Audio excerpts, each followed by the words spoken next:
Hi guys, and welcome to the TruGolf Academy. You've joined me, Jon Watts, today in my swing studio at Drayton Park Golf Club. What I want to touch on today is a topic of the arms at setup and how that starts to affect your wrists in the backswing and the downswing.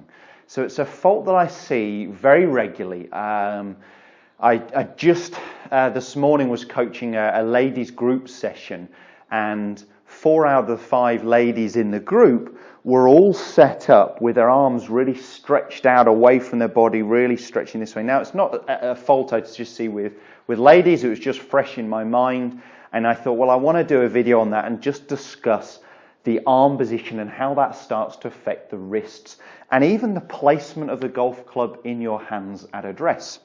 So I'm going to show you with a driver and a 7-iron. I've got a 7-iron first of all. What I really like to see in setup is the arms in just a natural hanging position.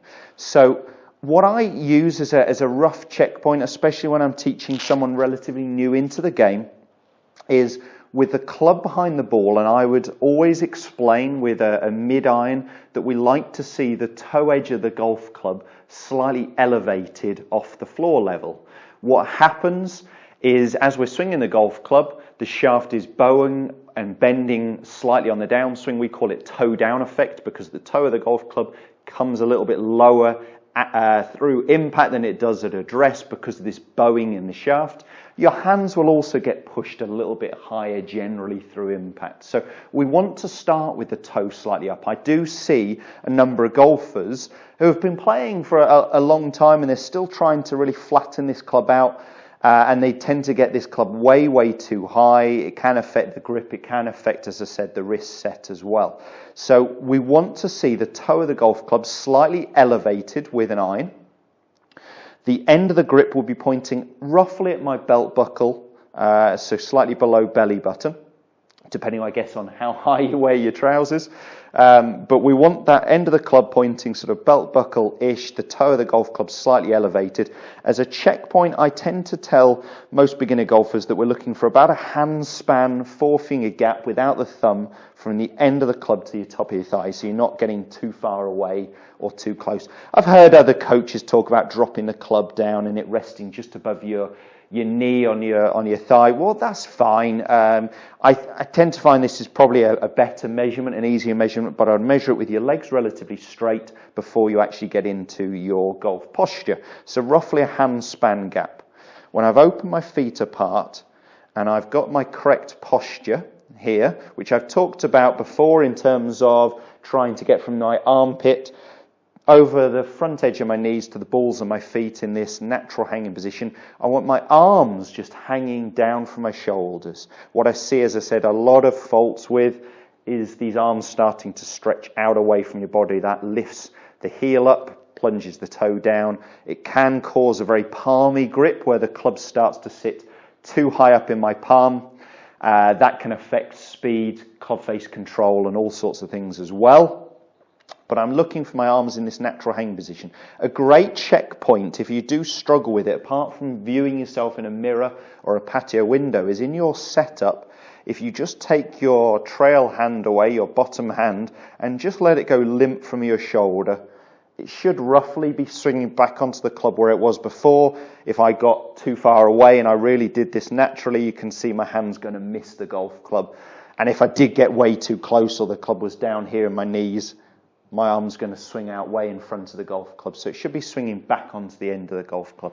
Now, I don't mind a little bit more room with the drive, but I don't want a lot. So I would still actually aim for sort of roughly that hand span gap from the end of the club to the top of the thigh.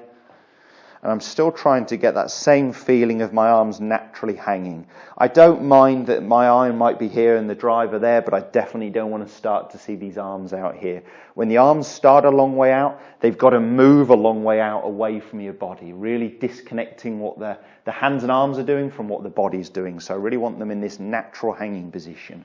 What you will notice when we get in this natural hanging position is this angle here in the lead arm, the lead wrist.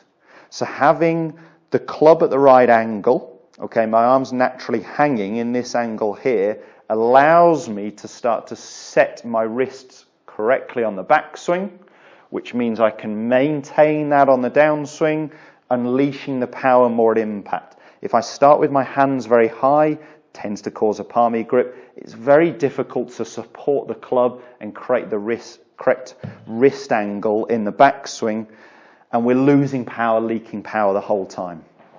Let me go ahead and just hit one for you with the driver.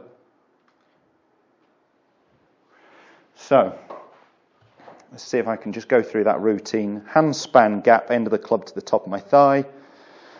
Feet apart, golf posture, and just let my arms hang down naturally. That feels pretty good there. You can see this angle in my lead arm, lead wrist.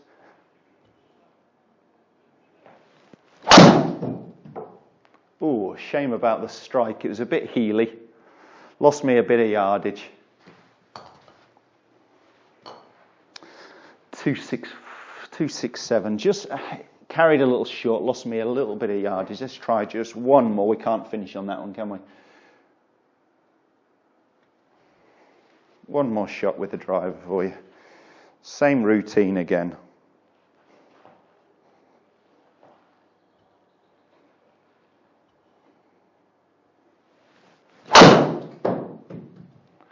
That felt better. Happy with that one. That felt pretty solid. Straight down the line, in fact, 285. That had obviously a lot more yardage to it. Haven't got the HMT dots on the club to look at the data there, but you can see nice ball flight, generated quite a lot of power for the speed that I generate, about 103, 104 miles an hour. I hope that video has helped. Combine the arm position with a good grip, and we can really start to generate the correct wrist angles in the backswing, maintaining that on the downswing for some extra speed. Do let me know how you get on. Do post some comments and questions below. If you enjoy the content, please do hit like and subscribe to the channel if you haven't already. All the videos are coming every Monday, Wednesday and Friday at 5:30, and we'll see you next time. Thanks, guys.